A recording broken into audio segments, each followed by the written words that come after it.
መብዛሕትኡ ግዜ ናይ ዓለምና ዓበይትን ዕውታት ትካላትን በቶም ዘይጠቕሙን ከንቱ ሰባት ተባሂሎም እተሰጉ ተማህዙ ስራሕቲ ምዃኖም ይፍለጥ እዩ።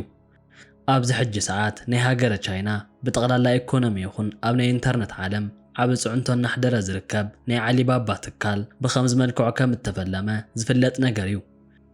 እዚ ኣብ ቻይና ይኹን ኣብ ዓለም ለኸ ዝርከቡ ሰባት ነቲ ናይ ቢዝነስ መገዲ ወይ ድማ ናይ ስራሕቲ ውፅኢት ለበዋ ንምሃብ ብተኣከበሉ መድረኽ ሰባት ከቢቦሞ ዝርከቡ ናይ ጃክማ ናይ ዓወት ዛንታ እዩ።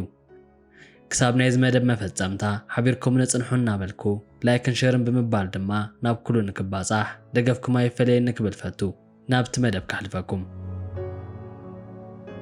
ኣብ ጥቅምቲ 15 ብ1994 ዓመተ ምህረት ኣብቲ ቤተሰብ ካልኣይ ውላድ ኮይኑ ተረኸበ ሰብ እዩ።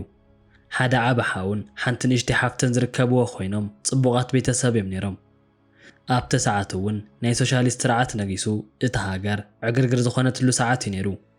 ዳርጋ መላእ እዚ ሃገር እውን ካብ ምዕራባውያን ዝመጽእ ናይ ቴክኖሎጂ ውፅኢት ንከይጥቀሙን ኣብ ስራሕ ንከይኣቱን እናተገብረ ጸኒሑ እዩ። እሞዳ ገና ህፃን ቆልዓ እንከሎ ዕግርግር እናረየ ዝዓበየ እዚ ሰብ ናብ ምህሮ ኣትዩ ብዙሕ ፍልጠት ንኽረክብ ግና ክፅዕር ጸኒሑ እዩ። ጃክማ ወይ እውን ማዮን ዝብል ስም ዘለዎ እዚ ሰብ ናይ እንግሊዝ ቋንቋ ክእለቱ ንከዕቢ ኣዝዩ ክፅዕር ጸኒሑ እዩ። ኣብ 1970ታት ናይ ኣሜሪካ ፕሬዝደንት ኒክሰን ኣብ ቻይና ዑደት ድሕሪ ምግባሮም ቻይና ምስ ምዕራባውያን ብኸፊል እውን እንተኾነ ረኽቢ ዝጀመረትሉ ሰዓት እዩ ነይሩ። ጃክማ እውን ኣብዛ ሃገር ንዓበየ ዝመጽእ ዝነበረ ናይ ቱሪዝም ዘርፍ ብምዕዛብ ናብዛ ሃገር ዝመጹ በጻሕቲ ናይ ወፃእ ዜጋ ከም ሓጋዝ ዑደት ተቖጺሩ ብምስራሕ ነቲ ናይ ቋንቋ ክእለቱ ብዝበለጸ ከዕቢ ጀሚሩ እዩ። ብኸምዚ ድማ ካብቶም ቱሪስት መንጎ ሓደ ናይ ቀረባ መሓዛ ክሕዝኪሉ እዩ። ነቲ ማዮን ዝብል መጸውዒ ስሙ ድማ ብዙሕ ግዜ ንምጽዋዕ ስለ ዘጸግም ነቲ ጃክ ዝብል ሳጓ ስም ዘውፅኣሉ እውን እዚ ተላለዮ መሓዙ እዩ ነይሩ። ኣብዚ ሕጂ እውን በቲ ጃክማ ዝብል ሳጓ መጸውዒ ስሙ ዓለም ሙሉእ ክፈልጦ ኪሉ እዩ። ኣብ ህይወተይ ውሽጢ ካብ ዓወታተይ ወፃእ ብዙሓት ውድቀት ኣጓኒፎምኒ እዮም ክብል ክዛረብ ተሰሚዑ እዩ። እቲ ናይ ፈለማ ደረጃ ምህሮ እውን እንተኾነ ብዓወት ንክሓልፍ 2 ግዜ ወዲቑ ተላዒሉ እዩ። ካብ ሃይስኩል ተመሪቑ ንክወፅእ ድማ 3 ግዜ ወዲቑ ክላዓል ኪሉ እዩ። ንጃክማ እዚ ነገር ተስፋ ዘቑርጾ ይነበረን። ኣብ ሃርቫርድ ዩኒቨርሲቲ ውሽጢ ክመሃር ይደሊ እኳ እንተነበረ እዚ መንእሰይ ማዮን ን10 ተኸታታሊ ዓመት ዝኣክል ፋይላቱ ሒዙ እኳ እንተመፀ ኣብ ኩሉ ግና ውድቂ ብምዃን ክሓልፍ ኣይከኣለን። ኣብቲ ድሓር ድማ ኣብ ሃገሩ ቻይና ኣብ ሃኑዝ ዩኒቨርሲቲን 3 ግዜ ዝኣክል ብምፍታን ኣብ መጨረሻ ግዜ እዚ ዩኒቨርሲቲ ክቕበሎ ኪሉ እዩ። ኣብቲ ናይ ምህሮ ሰዓት እውን ብቋንቋ እንግሊዝኛ ናይ ፈለማ ዲግሪ ብምሓዝ ተመሪቑ እዩ። ነዚ ሰርተፊኬት ብምሓዝ ድማ ናብ ሕድሕድ ትካል ንኸደ ክቁፀር ዋላ እኳ እንተፈተነ ኣብ ሓደ ትካል ግና ክኣቱ ይከኣለን። ናብ 30 ተፈላለዩ ናይ ስራሕ ዘርፊ ብምኻድ ኣመልኪቱ እዩ። ኣብ ኩሉ ግና ክሳኸዐሉ ይከኣለን። ፖሊስ ንምዃን ከይተረፈ ኣመልኪቱ ከም ዝነበረን ኮይኑ ግና ክቕበልዎ ከም ዘይከኣሉን ገሊጹ እዩ። እዚ ናይ ሕጂ ግዜ ቢልዮነር ኮይኑ ግና ኣብቲ ቀደም ሰዓት ስራሕ ዘይነበሮ እዚ ቻይናዊ ኣብ 1950ታት ኣብቲ ናይ እንግሊዝኛ ቋንቋ ተማሃረሉ ዩኒቨርሲቲ ብቋንቋ መምህር ኮይኑ ንኽሰርሕ ተቖጺሩ እዩ። ድሕሪ ሂደት ግዜ እውን እንተኾነ መተርጎሚ ኮይኑ ክሰርሕ ጸኒሑ እዩ። ኣብቲ ድሓር እውን ሃይቦ ትራንስሌሽን ሰርቪስ ዝብል ናይ ርእሱ ዝኾነ ንእሽተይ ትካል ብምህናፅ ኣብዛ ዓዲ ናይ እንግሊዝኛ ቋንቋ ንክምህር ክሰርሕ ጀሚሩ እዩ። ኣብ 1995 ዓመተ ምህረት ድማ በዚ ዝሰርሖ ዝነበረ ስራሕ ናብ ኣሜሪካ ናብ ምኻድ ዕድል ብምርካብ ከይዱ ክመሃር እንከሎ ሓደ ነገር ከስተውዕል ኪሉ እዩ። ንሱ ድማ ወርልድ ዋይድ ወይ እውን ኢንተርኔት እዩ ነይሩ። ኣብዚ ናይ ኢንተርኔት ዓለም እውን ተፈላለዩ ናይ ቢራ ይኹን ናይ መስተ ዓይነታት ቀፂሉ እውን ካልኦት ዓለም ለኸ ዝኾኑ ናውቲ ኣብዚ ናይ ኢንተርኔት ዓለም ኣብ ሓደ ቦታ ብምዃን ናብ መሸጣ እንትቐርብ ክዕዘብ ኪሉ እዩ። ካብዚኣቶም ናውቲ መንጎ ግና ካብቲ 1 ቢልዮን ብዙሕ ህዝቢ ዝሓዘት ሃገሩ ዋላ ሓንቲ ኣቕሓ ክረክብ ኣይከኣለን። ነዚ ዓብ ክፍተት ብምዕዛብ ድማ ግዘን ከይወሰደ ምስ ሓደ መሓዝኡ ብምዃን ኣብ ናይ ቻይና ታሪኽ ናይ ፈለማ ዝኾነ ናይ ንግዲ ድሕረ ገጽ ወይ እውን ኢኮመርስ ዌብሳይት ኣብ 1995 ዓመተ ምህረት ክምስርቱ ኪሎም እዮም። ብዘስደምም ኩነታት እውን እቲ ዌብሳይት ላውንች ምስ ኮነ ኣብቲ መዓልቲ ካብ ካልኦት ሃገራት ናይ ትካላት ሰብሃብቲ ናይ ሓቢርና ንስራሕ ሕቶታት ክለዓሉ ጀሚሮም እዮም።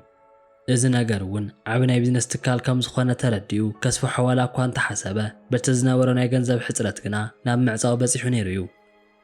ብምቕጣል ድማ ኣብ ሃገሩ ናይ ሚኒስትሪ ኦፍ ፎሬን ትሬድ ኤንድ ኢኮኖሚክ ኮርፖሬሽን ትካል ውሽጢ ብምስራሕን ምስ ካልኦት ናይ መንግስቲ ትካላትን ብምልላይ ስርሑ ከግፍሕ ጀሚሩ እዩ። ካብዚኣቶም ትካላት መንጎ እውን ናይ ያሆ ገጅፍ ትካል እቲ ሓደ እዩ። ኣብ 1999 ዓመተ ምህረት ጃክ ካብቲ ሰርሓሉ ዝነበረ ናይ መንግስቲ ቤት ጽሕፈት ብምውፃእ ነቲ ብገንዘብ ሕፅረት ዓፂዎ ጸንሐ ዌብሳይት አሊባባ ብዝብል ስም ከም ሓድሽ ከፊትዎ እዩ። እዚ ትካል እውን ናይ ጃክማ በዓልቲ ቤት ሓዊሱ 18 ሰራሕተኛታት ብምሓዝ ኣብ ሃገረ ቻይና ዝርከቡ ንኣሽቱ ትካላት ኣብ ምትሕሓዝ ቀንዲ ዓላማ ገይሩ ክሰርሕ ጀሚሩ እዩ። ኣብቲ ፈለማ እውን ካብ ዓበይቲ ትካላት ናይ ፈንድሬዚንግ ወይ እውን ገንዘብ ምትእኽኻብ ስራሕቲ ሰሪሑ እዩ። እቲ ናይ ኣሜሪካ ገጅፍ ትካል ሲሊከን ቫሊ ሓዊሱ ካልኦት ዓበይቲ ትካላት ነዚ ናይ ጃክማ ዌብሳይት ወላ ሓንቲ ጥቕሚ ዘይብሉ ስራሕ ክብሉ ኣዋዲቖም እዮም። ኮይኑ ግና ኢዱ ብዘይምሃብ ናብ ካልኦት ትካላት ብምኻድ ኣብዚ ትካል ኢንቨስት ንኽገብሩ ከረድእ ቀፂሉ እዩ። ኣብ መጨረሻ ድማ እቶም ዓበይቲ ናይ ኣሜሪካ ትካላት ከምኒ ጎልድማን ሳክስ ምስ ሶፍት ባንክ ነቲ ጃክማ ዘቕረበሎም ሓሳብ $25 ሚልዮን ኢንቨስት ገይሮምሉ እዮም። ኣብ 2000 ዓመተ ምህረት ድማ መብዛሕትኦም ናይ ዓለምና ትካላት በቲ ናይ ስቶክ ማርኬት ምዝባዕ ምኽንያት ብኽሳራ ናብ ምሻጥ ክበጽሑን ከለዉ እዚ ናይ አሊባባ ትካል እውን ብዙሕ ጸገም ከሕልፍ ተገዲዱ እዩ። ናብ ዓለም ለኸ ንኸፋልጦ እውን ነቶም ካልኦት ንኣሽቱ ትካላት ብምዕጻው ሙሉእ ኣቓልቡ ኣብ አሊባባ ጥራይ ብምግባር ክሰርሕ ጀሚሩ እዩ። ኣብዛ ሃገር ዝነበሩ ናይ ቴክኖሎጂ ትካላት ክበልጾም ስለ ዝኸኣለ ድማ ኣብ ሓፂር ግዜ ውሽጢ ክቆጻጸሮ ኪሉ እዩ።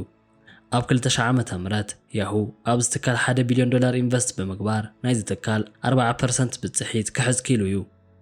ኣብ 2014 ዓመተ ምህረት አሊባባ ናይዚ ትካል ጠቕላላ ካፒታል ብዝበለጸ ንምዕባይ ኣብ ኣሜሪካ ናይ ኒውዮርክ ስቶክ ዕዳጋ ነቲ ኣክስዮን $68 መበገሲ ብምግባር ብዝሕ ክውስኽ ገይሩ እዩ።